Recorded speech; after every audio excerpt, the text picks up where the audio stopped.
YouTube boys and girls, back here on Monday evening. Um, didn't take any trades today. Oh, fuck. And I don't want to say hopefully because you guys could have taken the trade today and won, but I just decided not to trade today. And we're gonna go over the price action today and the news. News first. Hold on. Boom. Okay, let's get into it. 1 second. Boom. Okay. First, to start this off, we had ISM Manufacturing Red Folder News at 10, which didn't really do anything, like didn't make any fucking big ass candles or anything like that, but it did propel us towards draws on liquidity today. And we just had a bunch of yellow folder news and one orange folder news. So yeah, not a lot going on today, but decent amount to move price in the direction. Yeah.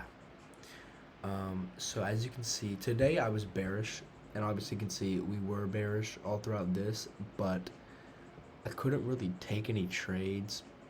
Um, as you can see, okay, we have no high time from SMT, boom, boom, boom, boom, nothing.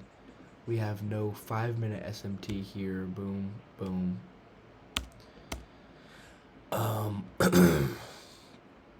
Yeah, and we started off with a new week opening gap right here, which price came down to retrace into that during Asian session and a little bit of London session.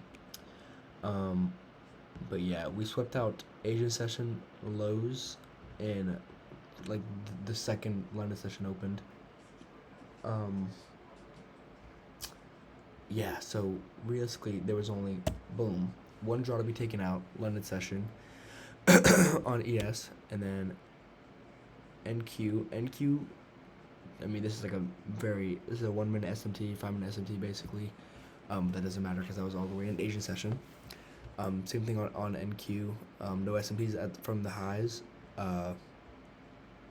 New week opening gap, and we tapped into that during Asian session and left Asian session lows and London session highs, and we took out Asian session highs and London session highs way too early, so there were no highs to be taken out.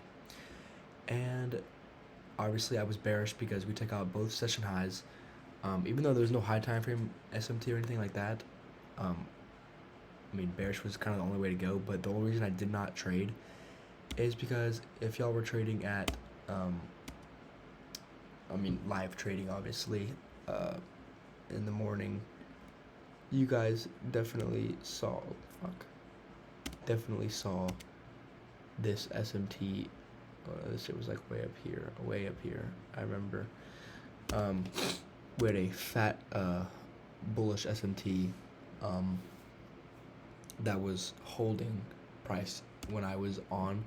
And another reason I did not want to take shorts is because of the new week opening gap, because London session lows, even though it is a session low that price wants to come down and sweep out, because the market is always seeking its next liquidity. I didn't want to trade towards London session lows because of the bearish SMT, and because after filling the new week opening gap, there's no real reason for us to come back down and refill it, if that makes sense, or fill it all the way, because I mean we didn't fill it all the way, but I mean still, I'll never trade towards a new week opening gap that has been like filled, if that makes sense. So there were lows to be taken out in the new week opening gap, but unfortunately we came down and filled the new week opening gap in Asian session, so there was no reason for me to trade down towards the new week opening gap that was already filled. I see it as like a fair value gap that like you're using a fair value gap that was already filled. Let me see if this makes sense. It'd be like using a previously filled fair value gap hours later, if that makes sense, which doesn't make sense at all. You see what I mean?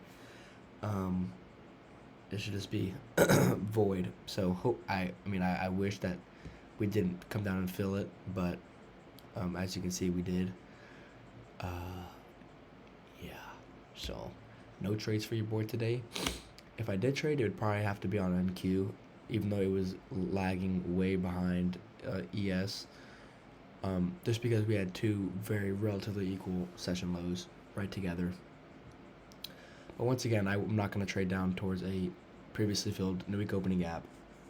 So yeah, so after filling that, there was no reason for us to come back down except for these lows. And I mean, just there being these two lows wasn't enough for me to want to trade down to it. Also because this bullish SMT was holding, and yeah, the market just wasn't moving very well as I would have hoped. Because as you can see on the 5-minute on ES, we broke structure, but we had no retraces until and after we swept low session lows, and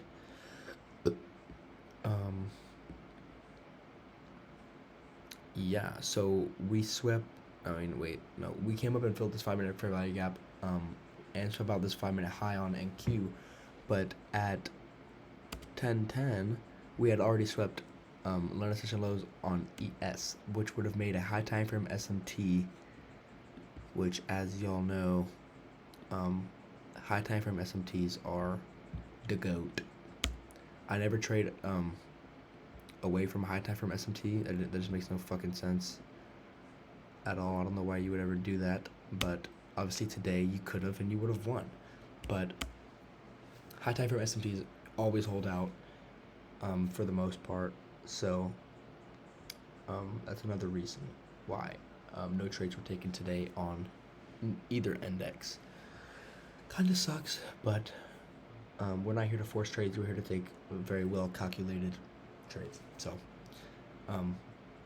yeah, that's gonna be it for your boy today. Hopefully, you guys didn't lose any money. Hopefully, and yeah, no trades for your boy today. Hopefully, we can find something tomorrow to take, so we can get this funded back on track, ladies and gentlemen. So that's gonna be it. Love y'all. Like, subscribe, and peace out.